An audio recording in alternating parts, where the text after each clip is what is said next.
Hello everyone, how are you? Welcome to today's live lecture.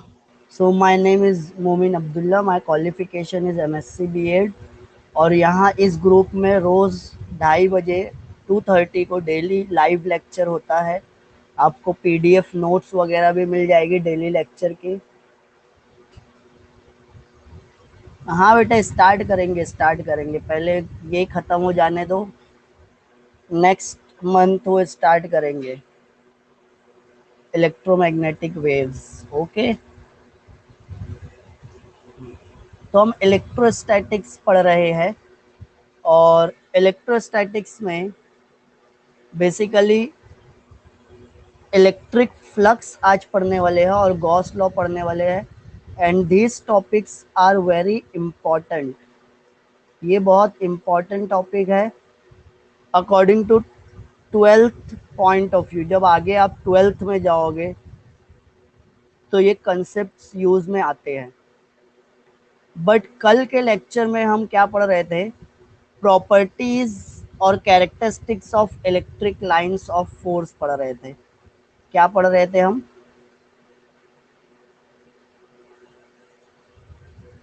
Characteristics of electric lines of force. तो कुछ 4 characteristics पढ़ चुके थे, आज 5th कैरेक्टरिस्टिक पढ़ेंगे। तो और ये जल्दी से फटाफट खत्म करते हैं और उसके बाद इलेक्ट्रिक फ्लक्स स्टार्ट करेंगे। तो 5th कैरेक्टरिस्टिक्स क्या है? The magnitude of electric field intensity is proportional to the number of lines of force per unit area of the surface held perpendicular to the field। अब इसका मतलब क्या हुआ? तो सपोज यहाँ पे देखो, ये एक फील्ड लाइंस है, इसके मैं परपेंडिकुलर एक सरफेस एरिया हेल्ड किया। अब मैं ये एक सरफेस एरिया लिया हूँ, यहाँ पे एक फोर्स, लाइंस ऑफ फोर्स गई, 2 लाइन ऑफ फोर्स गए, 3 लाइन ऑफ फोर्स गए। तो ये इसकी इलेक्ट्रिक फील्ड इंटेंसिटी हम बोलते हैं E1 है। फिर जब मैं सेम एरिया दूसरी जगह लेके गया तो वहाँ पे फील्ड लाइंस, 4 फील्ड लाइंस क्या हुई? वो सरफेस में इंटर हुई, ये रहेगा E2। और थर्ड केस में जब मैं सेम एरिया लेके गया तो वो एरिया में 2 फील्ड लाइंस जा रही थी, ये E3 बोलते हैं। तो इंटेंसिटी ऑफ इलेक्ट्रिक फील्ड की इंटेंसिटी ज़्यादा क्या रहेगी? ये फर्स्ट केस है, ये सेकंड केस है, ये थर्ड केस है। तो इलेक्ट्रिक फील्ड की इंटेंसिटी ज़्यादा कहाँ पे है, बता सकते हो क्या? इलेक्ट्रिक फील्ड फर्स्ट केस में ज़्यादा है, सेकंड केस में ज़्यादा है, या थर्ड केस में ज़्यादा है? फर्स्ट केस में कितनी लाइंस गई है? 3 लाइंस गई है। सेकंड केस में 4 लाइन गई है और फर्स्ट केस में, थर्ड केस में 2 लाइन गई है। तो जहाँ पे ज़्यादा लाइंस है वहाँ का फील्ड की इंटेंसिटी स्ट्रॉन्ग है। इलेक्ट्रिक फील्ड इंटेंसिटी स्ट्रॉन्ग कब समझ में आएगा? जब फील्ड की लाइंस ज़्यादा रहेगी। जब फील्ड की लाइंस कम है तो ये जो इलेक्ट्रिक फील्ड इंटेंसिटी है ये वीक है सबसे। तो अगर एक सरफेस आप लिए हो, suppose this is the surface, यहाँ पे एक फील्ड लाइन गई, 2 फील्ड लाइन गई। सेम सरफेस आप दूसरी जगह लेके गए हो, यहाँ पे 1 2 3 4 4 फील्ड लाइंस जा रही है। तो इलेक्ट्रिक फील्ड की इंटेंसिटी ये वाले केस में क्या होगी? मैक्सिमम होगी। जितनी फील्ड इंटेंसिटी मतलब कितनी इंटेंस है, कितनी स्ट्रॉन्ग फील्ड, कहाँ पे स्ट्रॉन्ग है। इंटेंसिटी का मतलब क्या हो जाएगा? अगर फील्ड स्ट्रॉन्ग है तो हम बोलेंगे इंटेंसिटी ज़्यादा है, अगर फील्ड वीक है तो हम बोलेंगे इंटेंसिटी कम है। समझ में आ रहा है अनुज को? ज़्यादा लाइंस ऑफ फोर्स मतलब स्ट्रॉन्ग फील्ड, स्ट्रॉन्ग फील्ड मतलब इंटेंसिटी ज़्यादा। यहाँ पे अगर एक चार्ज Q आएगा और यहाँ पे एक चार्ज Q आया, ज़्यादा फोर्स कौन एक्सपीरियंस करेगा? ये फर्स्ट केस में या सेकंड केस में? फर्स्ट केस में, क्योंकि यहाँ पे फील्ड स्ट्रॉन्ग है। उसके ये स्ट्रॉन्ग फील्ड में एक चार्ज आएगा तो ये ज़्यादा फोर्स एक्सपीरियंस करने वाला है। तो लाइन ऑफ फोर्स जहाँ पे ज़्यादा रहेगी वो फील्ड ज़्यादा स्ट्रॉन्ग है। समझ में आ रहा है? Getting it?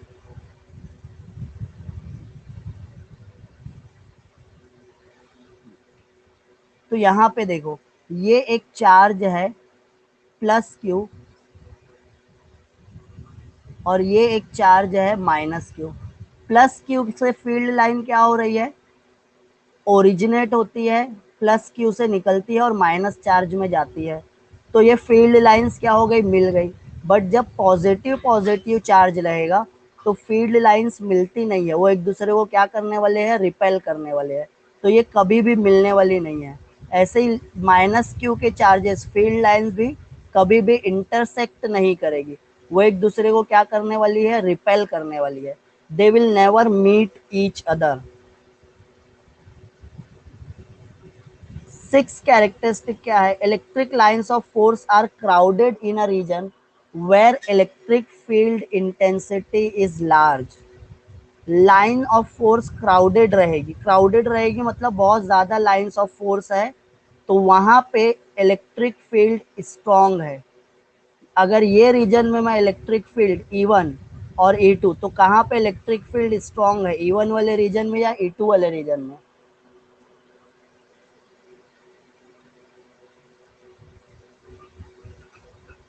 Electric field strong बताना है।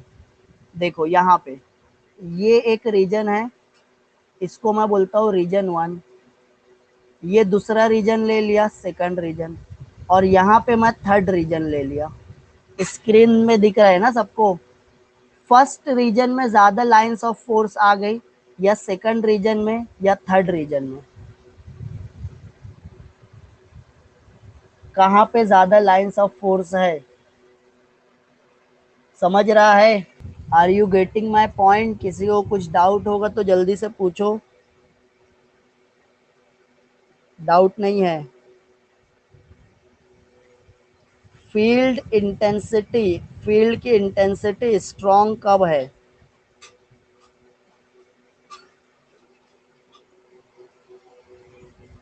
फर्स्ट में। फर्स्ट में स्ट्रॉन्ग है, कैसे समझ में आया फर्स्ट में स्ट्रॉन्ग है?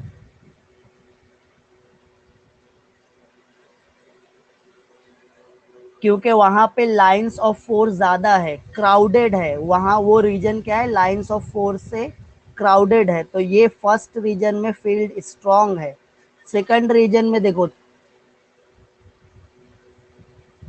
ये एक फोर्स, ये दूसरी लाइंस ऑफ फोर्स, ये तीसरी लाइंस ऑफ फोर्स, ये दो रीजन, दो सेपरेट रीजन है। ये फर्स्ट रीजन, ये सेकंड रीजन। यहाँ पे भी उतनी लाइंस ऑफ फोर्स है, यहाँ पे भी उतनी लाइंस ऑफ, बट नजदीक नजदीक फोर्स लाइंस कहाँ पे है? Okay okay. हाँ, फिर से चलो देखो, electric lines of force are crowded in a region where electric field intensity is large.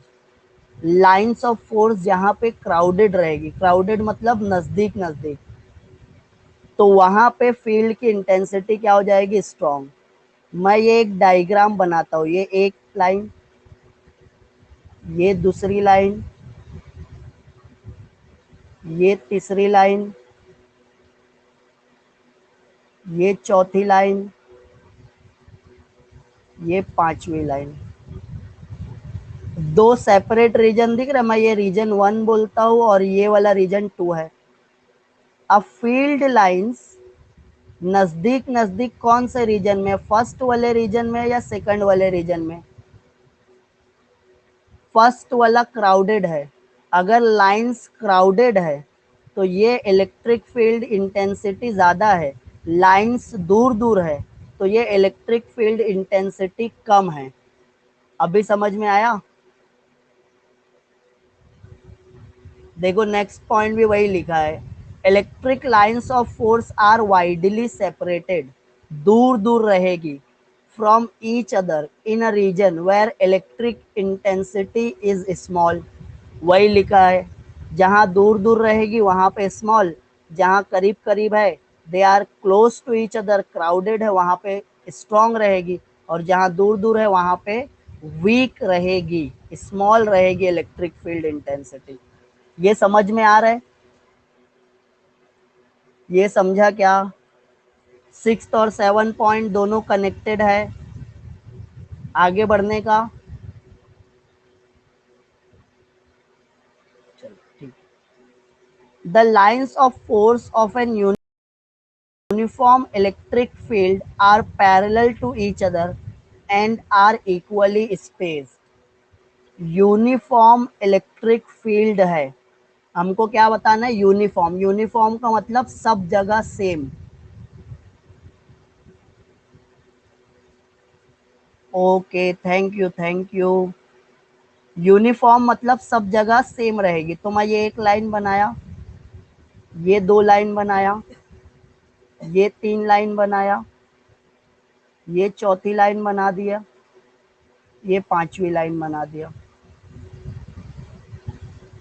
अब ये पांच लाइंस है, ये एक दो तीन चार पांच, ये मैं दो रीजन बना दिए, ये पहला रीजन, ये दूसरा रीजन। कहाँ पे फील्ड लाइंस स्ट्रांग है बता सकते हो?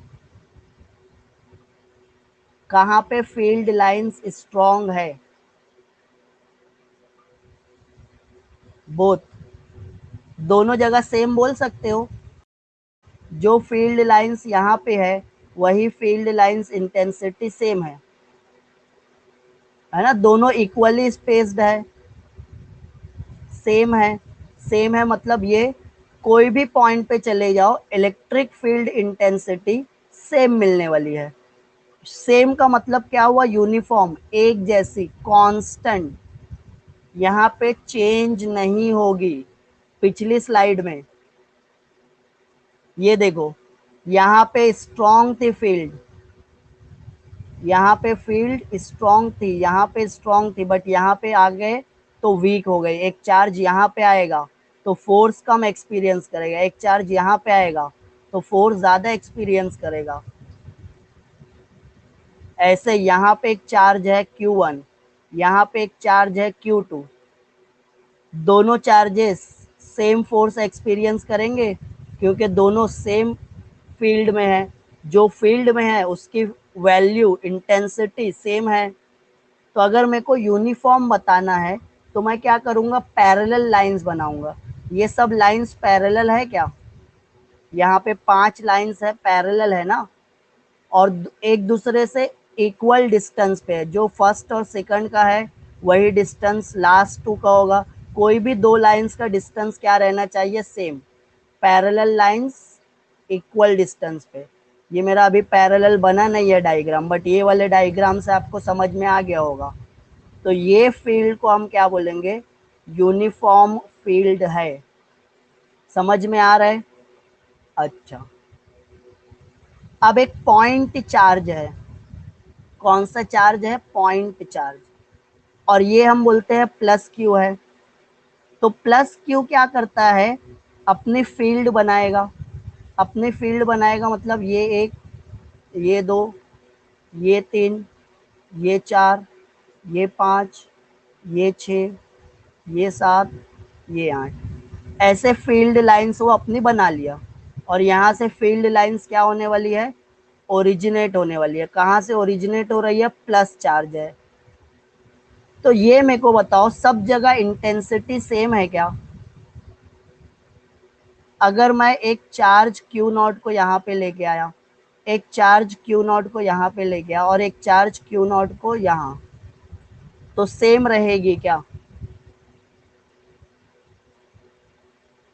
इलेक्ट्रिक फील्ड इंटेंसिटी सेम है।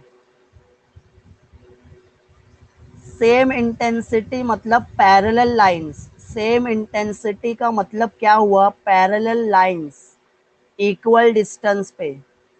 ये लाइंस यहाँ पे पैरेलल है क्या? ये लाइंस यहाँ पे पैरेलल दिख रही है? कौन सी दो लाइन पैरेलल है? नहीं समझ में आ रहा है।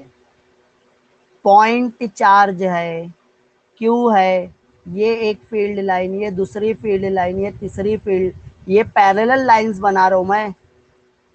ये लाइंस पैरेलल है क्या? अभी विजिबल हुआ? पैरेलल नहीं है तो फील्ड कांस्टेंट रहेगी क्या? यूनिफॉर्म फील्ड है क्या ये? यूनिफॉर्म फील्ड है ये? नहीं है तो इसको हम बोलेंगे नॉन यूनिफॉर्म फील्ड। क्या बोलेंगे हम? नॉन यूनिफॉर्म फील्ड है ये। समझ में आ रहा है? पॉइंट चार्ज, पॉइंट चार्ज कैसी फील्ड बनाता है? Point charge non uniform field बनाता है। डायग्राम दिख रहा है? डायग्राम दिख रहा है?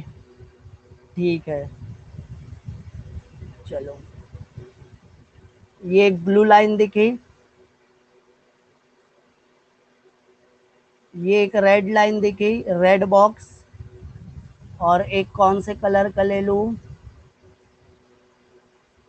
और ग्रे का ले लेते हैं, चलो। अब मैं यहाँ पे लिखता हूँ इलेक्ट्रिक फील्ड इंटेंसिटी। ये है E1, ये है E2, ये है E3। Which is the strongest field? सबसे ज्यादा स्ट्रॉन्ग फील्ड कौन सी है? E1 है, E2 है, या E3 है? Very good. E1 is the, sorry, E2 is the strongest field. और सबसे वीकेस्ट फील्ड कौन सी है? वीकेस्ट फील्ड, समझ, ये सही है, चलो। और फिर हम लिखेंगे कैसे? E2 की वैल्यू ज़्यादा है, फिर उसके बाद E3, फिर उसके बाद E1। सबसे ज़्यादा E2 है, उससे कम E3, सबसे कम E1। लाइंस उतनी है बट क्राउडेड, सबसे ज़्यादा क्राउडेड कहाँ पे है? सबसे ज़्यादा क्राउडेड E2 पे है, तो हम बोलेंगे E2 स्ट्रॉन्ग है। सबसे ज़्यादा सेपरेटेड कहाँ पे है? सबसे ज़्यादा सेपरेटेड E1 पे है, तो E1 सबसे वीक है। फिर E3 पे भी है, E3 पे थोड़ा आके फैल गई है, तो E2 से कम हो जाएगी। ये समझ में आ गया? अब देखो, मैं यहाँ पे ना एक छोटा सी पार्ट लेता हूँ। ये लाइंस को मैं बोल दिया पैरेलल है, पैरेलल है और इक्वल डिस्टेंस पे है। तो ये वाले रीजन में जो फील्ड रहेगी वो यूनिफॉर्म रहेगी। समझ में आ रहा है? पैरेलल लाइंस पैरेलल और इक्वल डिस्टेंस पे है तो यूनिफॉर्म। बट जब मैं यहाँ पे आया तो लाइंस पैरेलल है क्या? Non uniform. समझा अभी? यूनिफॉर्म नॉन यूनिफॉर्म सब समझ में आ रहा है? आगे बढ़ने का। चलो, ये तो कल का पढ़ लिए, अब आज का पढ़ते हैं।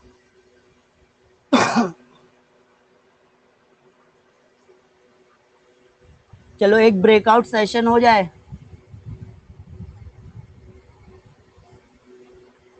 क्वेश्चन आपको स्क्रीन पे दिखेगा, आंसर देना रहेगा। The study of electric charge at rest. जब रेस्ट में रहेंगे इलेक्ट्रिक चार्ज, तो वो ब्रांच को हम बोलते हैं इलेक्ट्रोस्टैटिक। चैप्टर का नाम है इलेक्ट्रोस्टैटिक। ये जो चैप्टर का नाम था उसकी मीनिंग है। इलेक्ट्रोस्टैटिक का मतलब क्या है? जब रेस्ट में रहते हैं। जब मोशन में आ जाएंगे तो फिर बाकी की फील्ड रहेगी। बट जब मैं इलेक्ट्रोस्टैटिक बोल रहा हूँ ना, तो चार्जेस एट रेस्ट। तो ये फर्स्ट लेक्चर में मैं बताया था। देखो तो कौन कौन सही आंसर दिया है। अनुज मिश्रा, वेरी गुड, सबसे पहले आपका आंसर आया। फिर मानसी गुप्ता, फिर सानिका सुरपम, मुस्कान फातिमा, और बाकी के स्टूडेंट्स। स्लाइड सही से नहीं दिख रही थी। चलो, एक और क्वेश्चन फिर। स्लाइड सही से नहीं दिख रही थी तो एक चांस और दे देते हैं। थोड़ा सी टफ है, टफ मतलब पिछले क्वेश्चन से ही रिलेटेड है। इसको मैं देता हूँ 60 सेकंड। अगर दो चार्जेस के बीच का डिस्टेंस डबल कर देते हैं तो फोर्स कितनी हो जाती है, 1/4।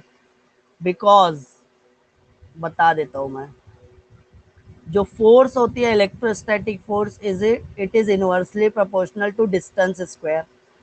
पहले फोर्स थी F1, डिस्टेंस था R1, बाद में फोर्स किए F2 तो डिस्टेंस हो गया R2, बट डिस्टेंस डबल कर दिए है, R2 है 2R1, तो जब मैं इसके स्क्वायर करूंगा तो 4R1 हो जाएगा। तो ये दोनों को डिवाइड कर दो, फोर्स क्या होने वाली है, F2 क्या होने वाली है, F1 का 4th टाइम डिक्रीज होने वाली है। ये R2 ऊपर चले जाएगा, मैं लिखूंगा F1 F2 is equal to R2 square upon R1 square. R2 का स्क्वायर क्या आ गया, 4R1 square upon R1 square. R1 ये F1 आ गया, F1 था 120, F2 4, तो F2 की इक्वेशन क्या बनेगी, 120/4 लिखोगे, 4 F2 की जगह पे, F2 4 की जगह पे, कितना आ जाता है, 30 न्यूटन आ जाता है। समझ रहे हो, गेटिंग इट ना। चलो स्टार्ट करते हैं हम इलेक्ट्रिक फ्लक्स। तो इलेक्ट्रिक फ्लक्स क्या होता है, देखो अब हमको पता है ये कि number of lines of force per unit area is the intensity of electric field. मतलब एक ये एरिया है, इसमें 3 लाइंस गई, एक ये एरिया है, इसमें 6 लाइंस गई, एक ये एरिया है, इसमें 2 लाइंस गई।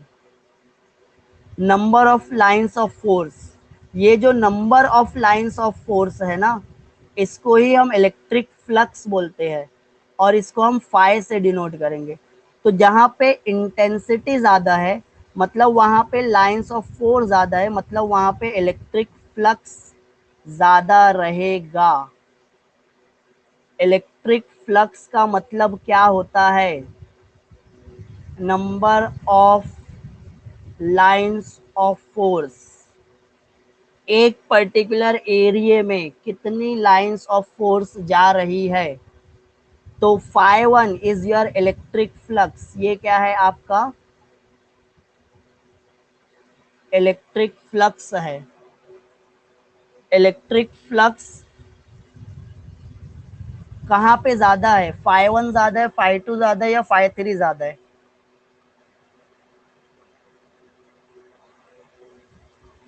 1 वाला ना, जहाँ पे number of lines of force ज्यादा है वहां का इलेक्ट्रिक फ्लक्स भी ज्यादा रहेगा। Electric flux is nothing but number of lines of force.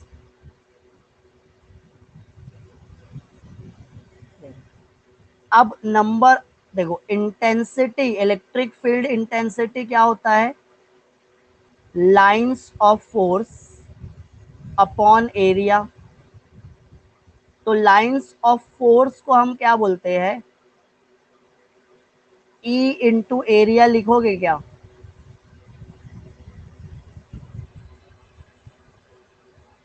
Flux का मीनिंग, फ्लक्स किसके लिए यूज होता है, नंबर ऑफ लाइंस, फ्लक्स का मतलब होता है number of lines. Magnetic flux रहेगा तो magnetic lines of field, electric flux रहेगा तो electric lines of field. Getting it.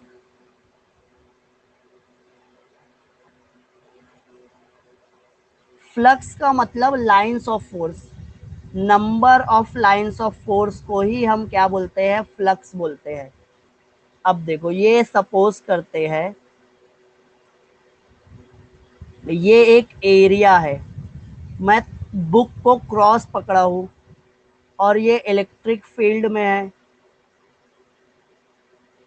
तो ये इलेक्ट्रिक फील्ड की डायरेक्शन है, बट एरिया की डायरेक्शन क्या है? एरिया वेक्टर क्वांटिटी होता है। हाँ, एरिया ना वेक्टर क्वांटिटी होता है, एरिया वेक्टर बोलते हैं हम। क्या बोलते हैं? Area vector. एक सरफेस ले लिया हूं मैं, क्या लिया हूं? एक सरफेस, स्क्वायर, या एक क्यूब ले लेते हैं। क्यूब में कितने सरफेसेस होते हैं? 6। तो मैं ये जो साइड वाला सरफेस है ना, साइड वाले सरफेस का अगर मेरे को एरिया वेक्टर निकालना है तो मैं क्या करूंगा? एक ये सरफेस के परपेंडिकुलर लाइन, ये एरिया वेक्टर हो गया। फिर ये जो ऊपर सबसे टॉप वाली लेयर है, सबसे टॉप वाली लेयर के सरफेस का मेरे को एरिया वेक्टर निकालना है, तो मैं एक परपेंडिकुलर लाइन बनाऊंगा। फिर ये साइड वाले की लेयर निकालना है मेरे को।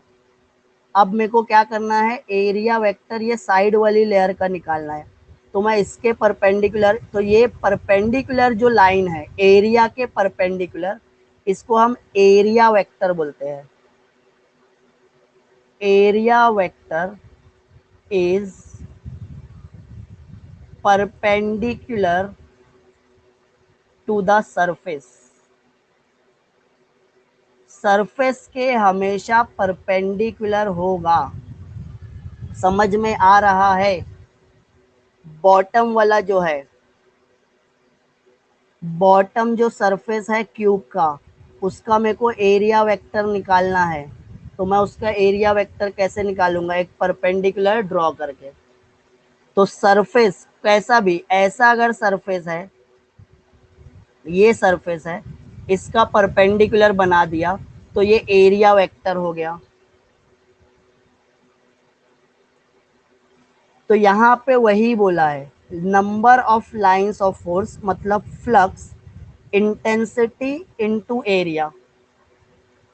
अब ये देखो, परपेंडिकुलर जब मैं ड्रॉ करूंगा ना, तो उसके बीच में और फील्ड लाइंस के बीच में एंगल क्या आता है? थीटा आता है। समझ में आ रहा है? एंगल थीटा आ रहा है।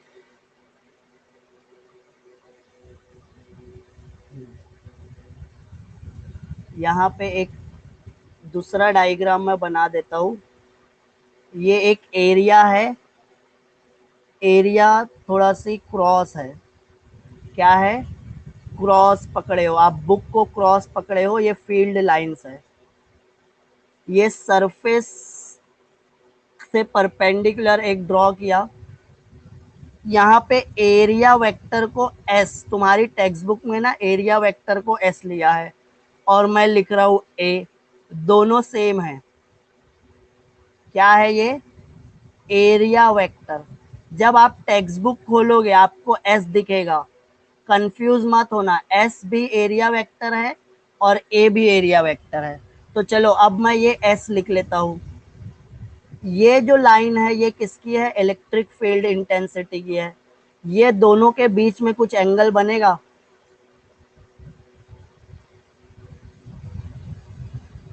कौन सा डायग्राम? रुको, पीछे गया है एक डायग्राम, मैं बता देता हूँ।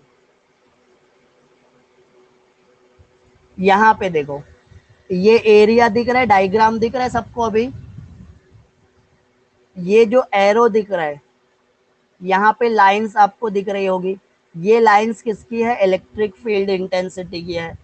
फिर ये जो सरफेस दिख रहा है ब्लू वाला, उसके परपेंडिकुलर एक लाइन है एस, दोनों के बीच का एंगल क्या है? थीटा। तो ई की डायरेक्शन में एस कितना है?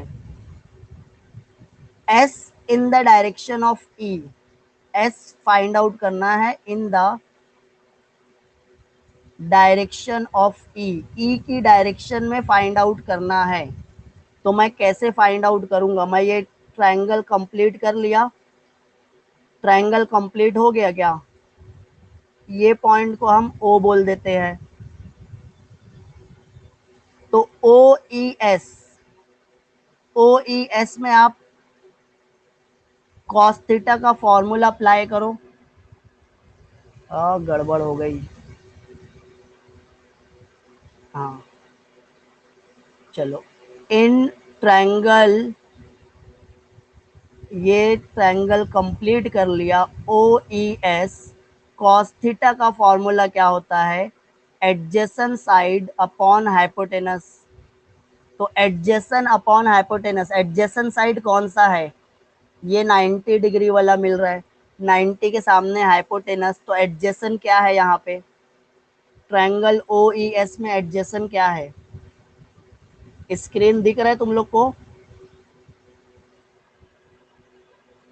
स्क्रीन दिख रहा है? अभी दिखा स्क्रीन? अभी स्क्रीन दिखा क्या? तो यहाँ पे मेरे को बताओ कि cos थीटा का फॉर्मूला एडजेसेंट अपॉन हाइपोटेनस है, तो ये क्या होगा? एडजेसेंट साइड कौन सा है? एक बार पेज रिफ्रेश कर लो या लेक्चर। ओई, अच्छा ओई बोल रहे हो, मैं बोला ओए ओए क्या बोल रहे हो, चलो ठीक है। ओ ई, हाइपोटेनस क्या है? O S, right. तो ओ एस क्या हो जाएगा, या ओ ई क्या हो जाएगा? O E is equal to O S cos theta हो जाएगा। और ओ एस को मैं सिर्फ क्या लिखूंगा? एस लिखूंगा। ओ ई को मैं क्या लिखूंगा? सिर्फ ई लिखूंगा। तो E is equal to S cos theta हो गया। E is equal to S cos theta हो गया क्या? ये इक्वेशन नंबर 1। ये क्या है? Equation number 1। समझा ये? E is equal to S cos theta. अब इलेक्ट्रिक फ्लक्स का फॉर्मूला क्या होगा? इलेक्ट्रिक फ्लक्स को मैं ना डी फाई या डी फाई से भी डिनोट करता हूं, तो मैं लिखूंगा component of D S along E. मतलब ई की डायरेक्शन में डीएस का कौन सा कंपोनेंट था? Into area of DS. Component of DS along E, E की डायरेक्शन में डीएस कितना था? तो ई की डायरेक्शन में डीएस क्या था? DS cos theta, right. और इसको हम क्या बोल रहे थे? ई ना। तो ये ई into D S cos theta हो जाएगा, ये डी फाई। और ये कॉस थीटा वाला टर्म पढ़े हम, डी फाई क्या हो जाएगा? Vector E dot vector D S. दो वेक्टर का डॉट प्रोडक्ट, मतलब cos theta, by the definition of dot product. Dot product की डेफिनेशन क्या होती है? फर्स्ट वेक्टर का मैग्नीट्यूड इनटू सेकंड वेक्टर का magnitude into cosine of the angle between them. तो उसको मैं vector E dot vector D S लिखूंगा, इसका यही फॉर्मूला होता है। तो वेक्टर फाई, या वेक्टर फाई नहीं, वाई फाई क्या रहेगा? मैग्नीट्यूड रहेगा, क्योंकि ये स्केलर प्रोडक्ट है। डॉट प्रोडक्ट को हम क्या बोलते हैं? Scalar product. तो स्केलर क्वांटिटी है, डी फाई क्या है? स्केलर क्वांटिटी है। ये स्मॉल फ्लक्स के लिए है। अगर लार्ज फ्लक्स रहेगा, it is for small value if E is constant.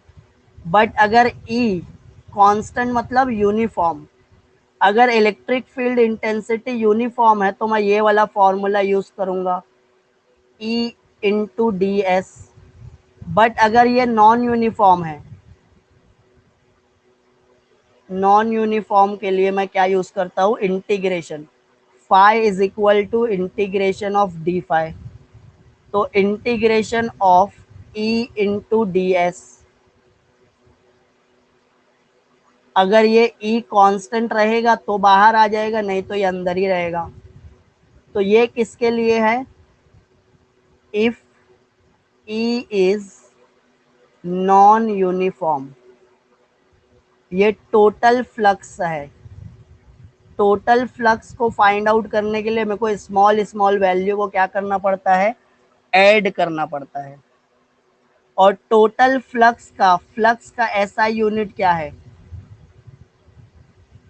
SI unit of flux, flux मतलब phi, voltage, volt into metre. क्या होता है ये? Volt into metre. देखो यहाँ पे वही डिस्क्रिप्शन लिखा है, let the angle between electric field and area vector D S be theta.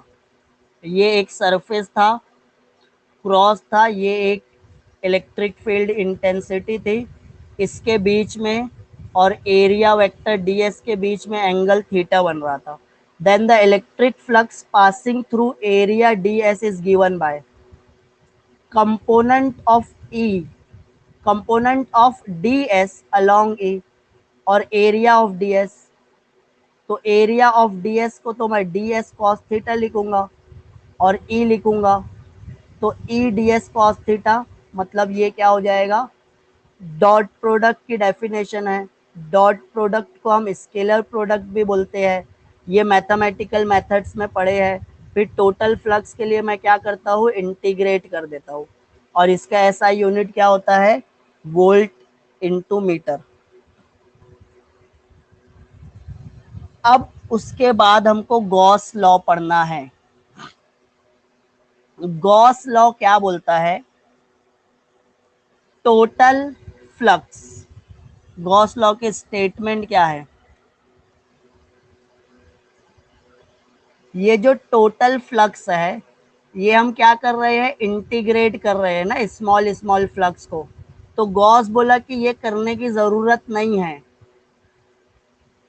ये क्या है? Gauss law. एक साइंटिस्ट दूसरा मेथड दिया कि अगर आपको टोटल फ्लक्स फाइंड आउट करना है तो आप क्या कर सकते हो?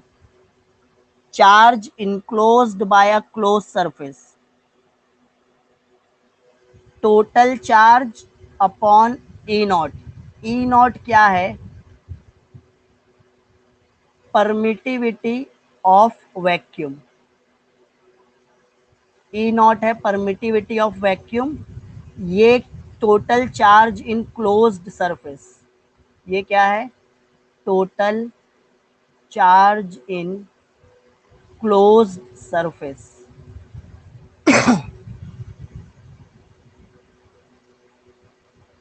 चलो एक वन, सपोज अगर मैं एक क्लोज सरफेस ले लिया हूँ, इसमें सब चार्ज 1 2 3 4 है, ये सबको मैं ऐड किया और टोटल चार्ज मेरे को मिला Q, Q नॉट। तो गॉस क्या बोला? ये जो टोटल चार्ज है यही तो टोटल फ्लक्स है। टोटल फ्लक्स क्या हो जाता है? टोटल चार्ज के इक्वल, बट थोड़ा सी कम। कितना कम? E naught. Total flux is equal to total charge in a close surface, उसके इक्वल है बट थोड़ा सी कम, ये वैल्यू से कम। What is this? ये कांस्टेंट होता है और इसको हम बोलते हैं परमिटिविटी ऑफ वैक्यूम। समझ में आ रहा है ये? समझ रहा है क्या? तो चलो प्रूफ करते हैं और अच्छे से तुमको समझ में आएगा। ये गॉस लॉ को हम प्रूफ करते हैं। यहाँ पे एक क्लोज्ड सरफेस है, जैसा कि आप डायग्राम में देख रहे हो। ये एक क्लोज्ड सरफेस में एक इलेक्ट्रिक फील्ड इंटेंसिटी है चार्ज क्यू नॉट की वजह से। तो ये पॉइंट पी पे the magnitude of electric field intensity at point P on D S. ये डी एस क्या है? क्लोज सरफेस है, ये स्मॉल वाला, this is your closed surface. ये क्लोज्ड सरफेस में एक पॉइंट पी है, उसकी चार्ज इंटेंसिटी का फॉर्मूला ये हम डिराइव किए थे, E is equal to 1/4 pi epsilon naught Q by R. तो अब क्या बोल रहा है, the direction of E is away from point O. E की डायरेक्शन क्या है, पॉइंट ओ से दूर जा रहा है वो। ये क्यू था, ये एक क्लोज्ड सरफेस था डी एस, और ये ई की डायरेक्शन थी, और इस पे एक सरफेस बनाए थे, surface area D S. Theta be the angle between, angle subtended by normal drawn on the area DS. Area DS, ये जो एरिया है इस पे एक नॉर्मल बना है perpendicular, area vector, and the direction of E, direction of E, ये दोनों के बीच में जो एंगल रहेगा वो एंगल को हम क्या बोलेंगे, थीटा है। तो electric flux passing through area DS क्या हो जाएगा, E D S cos theta, या E cos theta D S, क्या बोलेंगे हम, E cos theta D S. तो ई की जगह पे क्या करेंगे हम, ई की वैल्यू रख देंगे। ई की वैल्यू क्या है, 1/4 pi epsilon naught Q by R square. तो ये हो गया तुम्हारा ई, और ये इसका डेरिवेशन हम ऑलरेडी कर चुके हैं प्रीवियस लेक्चर में। अगर कुछ कंफ्यूजन है तो आप प्रीवियस लेक्चर देख सकते हो, तो आपको समझ में आ जाएगा ये क्या होता है। कॉस थीटा डी एस लिख लिए। अब क्या करते हैं, थोड़ा सी रीअरेंज करते हैं। मैं ये जो आर स्क्वायर है इसको यहाँ पे ले लिया, D S cos theta upon R square, और ये D S cos theta upon R square, इसको मैं बोलूंगा डी ओमेगा। अब what is D omega, D omega क्या है, डी ओमेगा ये ऊपर वाले ब्रैकेट के इक्वल है। तो यहाँ पे देखो डी ओमेगा क्या है, D omega D S cos theta upon solid angle subtended by the area D S at point O, solid angle का फॉर्मूला है। तो total electric flux crossing the given close surface can be obtain by integrating. तो integrate कर लिए D phi को, D phi मतलब E D S, E D S मतलब Q upon 4 pi epsilon naught D omega. तो Q upon 4 pi epsilon D omega, total कितना angle subtend हुआ है। ये जो क्लोज्ड सरफेस बनेगा ना, इससे जो टोटल एंगल बना है वो होता है 4 पाई। डी ओमेगा की वैल्यू क्या आती है, 4 पाई आने वाली है टोटल फ्लक्स। तो फाई ई क्या हो जाएगा, Q upon 4 pi epsilon not into 4 पाई। ये 4 पाई और 4 पाई कैंसल, आपको फ्लक्स क्या मिल जाएगा, Q by E. Total charge divided by permittivity, ये हो जाता है इलेक्ट्रिक फ्लक्स। तो ये पॉइंट ओ पे टोटल कितना एंगल सबटेंड हुआ है, क्लोज्ड सरफेस है, तो हम बोलेंगे टोटल एंगल बना है, ये पूरा स्फीयर बन जाएगा। ये डीएस, ये डीएस, ये डीएस, ऐसा बहुत सारे डीएस। तो ये क्लोज्ड सरफेस जब मैं लूंगा तो वो स्फीयर बनेगा, वो स्फीयर का एरिया क्या हो जाएगा, 4 पाई हो जाएगा। एंगल, सॉलिड एंगल बोलते हैं हम इसको। सॉलिड एंगल का फॉर्मूला क्या है, एरिया अपॉन रेडियस स्क्वायर। ये सॉलिड एंगल कैसे कैलकुलेट करना, ये फर्स्ट चैप्टर एकदम स्टार्ट में पढ़े थे, यूनिट एंड मेजरमेंट में। तो आपका ये गॉस लॉ का प्रूफ है। अब कंसीडर करते हैं यहाँ पे n नंबर ऑफ चार्जेस है। Q1 की वजह से जो फ्लक्स है उसको मैं φ1 बोलता हूँ। तो φ1 क्या लिखूंगा, Q1 अपॉन ई नॉट। φ2 क्या लिखूंगा, Q2 अपॉन ई नॉट। φ3 क्या लिखूंगा, Q3 अपॉन ई नॉट। ऐसे ही फाई एन क्या लिख लूंगा, Q N upon E naught. First charge की वजह से जो फ्लक्स है φ1 है, वो first charge upon E naught. Second charge की वजह से जो फ्लक्स है, थर्ड चार्ज की वजह से, फोर्थ चार्ज की, nth चार्ज की वजह से। तो टोटल फ्लक्स क्या हो जाएगा, टोटल फ्लक्स के लिए सबको ऐड कर देंगे ना, phi is equal to phi one plus phi two plus phi three up to phi N. Phi one की जगह पे क्या लिखूंगा मैं, Q one upon E naught plus Q two upon E naught plus Q three upon epsilon naught बोलते हैं, up to Q N upon epsilon naught. Denominator में epsilon naught common है, तो मैं इसको कैसे लिखूंगा, phi can be written as one upon epsilon naught Q one plus Q two up to Q N. तो ये Q one Q two Q N मतलब टोटल चार्ज हो गया, टोटल चार्ज अपॉन परमिटिविटी, ये होता है आपका गॉस लॉ। ये स्टेटमेंट याद रखना है। और टोटल चार्ज को आप कैपिटल क्यू से भी लिख सकते हो। तो स्टेटमेंट क्या हो जाएगी गॉस लॉ की, स्टेटमेंट क्या है देखो गॉस लॉ की, the flux of net electric field through a closed surface. Closed रहना चाहिए, एक डब्बा लिए हो ना आप, तो वो डब्बे को बंद कर देना है। डब्बे को बंद करने के बाद गॉस क्या बोला, उसमें जो इलेक्ट्रिक फ्लक्स, जो इलेक्ट्रिक चार्ज है, टोटल इलेक्ट्रिक चार्ज, वही टोटल फ्लक्स है, बट थोड़ा सी कम। कितना कम, ई नॉट से। टोटल फ्लक्स मतलब टोटल चार्ज, बट थोड़ा सी कम। कितना कम, E not.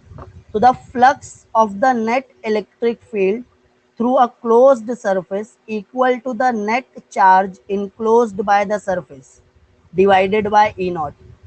Net charge divided by E naught। तो ये भी फ्लक्स का फॉर्मूला है, ये डेफिनेशन से है। हाँ, ई नॉट की वैल्यू ये देखना पड़ेगा टेक्स्ट बुक में। ई नॉट की वैल्यू है कांस्टेंट होती है, वो मैं बताया भी रहूंगा, याद नहीं है वो वैल्यू, रुको मैं बताता हूँ। टेक्स्ट बुक में देखोगे ना, मिल जाएगी ई नॉट की वैल्यू, कांस्टेंट है। कितनी है हमारे पास ना, ई नॉट की वैल्यू भी है, बट 1/4 पाई ई नॉट जब करते हैं तो ये 9 × 10⁹ आता है। ये पूरे टर्म की वैल्यू है। अब ई नॉट की वैल्यू के लिए क्या करना पड़ेगा, ई नॉट को यहाँ पे लेके जाना पड़ेगा, इसको यहाँ पे। तो मैं ई नॉट को यहाँ पे लेके आया, 1/4 पाई 9 × 10⁹ तो ये 10⁹ ऊपर जाएगा तो -9 हो जाएगा, और ये 36 पाई होने वाला है। तो ई नॉट क्या आने वाला है, 1/36 पाई अपॉन 10⁻⁹ -9 और -11 ऐसा कुछ आने वाला है। अब एग्जैक्ट वैल्यू ना मेरे को भी याद नहीं है। ये वैल्यू मेरे को याद है, मतलब 1/4 पाई एप्सिलॉन नॉट, ये वैल्यू होती है 9 × 10⁹ तो फिर 4 पाई कांस्टेंट है, तो एप्सिलॉन यहाँ पे चले जाएगा, कैलकुलेट करोगे तो 10⁻⁹ के टर्म में आने वाली है, या 10⁻11 ऐसा कुछ आने वाला है। समझ रहे हो, बहुत ज्यादा कम है मतलब, हाँ 10⁻10, 10 जीरो लगेगा, फिर नंबर स्टार्ट होगा। अब देखो एक न्यूमेरिकल कर लेते हैं। क्या है numerical, a charge of 5 coulomb is kept at a centre of a sphere of radius 1 metre. एक चार्ज है, इसको मैं क्या बोलता हूँ, क्यू। ये सेंटर में, स्फीयर के सेंटर में रखे हैं। और क्या किए हैं, हमको क्या बोला है, find the flux passing through the sphere. Sphere से कितना, तो ये पॉइंट चार्ज है, तो ये एक फील्ड ऐसा बनाया, ये एक फील्ड ऐसा बनाया, ये एक फील्ड ऐसा बनाया। ये इलेक्ट्रिक फील्ड लाइंस जा रही है, क्या जा रही है, इलेक्ट्रिक फील्ड लाइंस। अब मैं क्या करूंगा, मैं सरफेस देखूंगा ये लाइन पे, सरफेस वेक्टर एरिया वेक्टर क्या हो जाएगा, ई की डायरेक्शन में ही रहेगा। एरिया वेक्टर सरफेस के परपेंडिकुलर होता है ना, तो मैं ये सरफेस देखा बहुत स्मॉल है, इसके परपेंडिकुलर ds रहेगा। E और ds की डायरेक्शन सेम है, तो E इज सेम।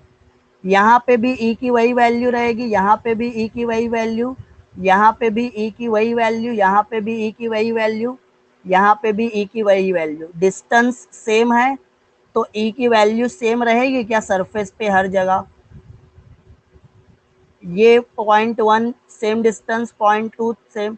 तो ऐसे बहुत सारे एरिया को मैं क्या करूँगा, ऐड कर दूंगा।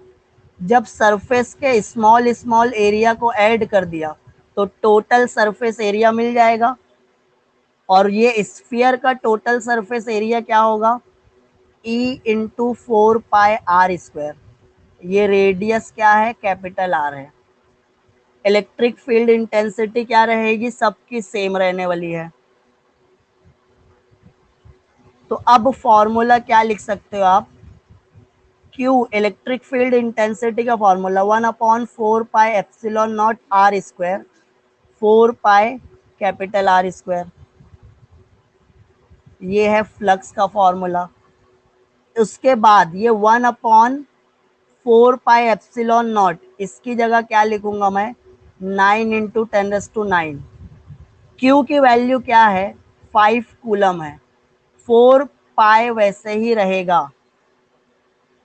R की वैल्यू क्या लिखोगे, R² मतलब 1², डिवाइडेड बाय ये डिस्टेंस भी क्या है, 1 है। तो जब ये सॉल्व करोगे तो आपको 5.65 इंटू 10⁻11 वोल्ट मीटर मिल जाएगा फ्लक्स। ये आपके टेक्स्ट बुक का पेज नंबर 200 पे मिलेगा, सॉल्व एग्जाम्पल है।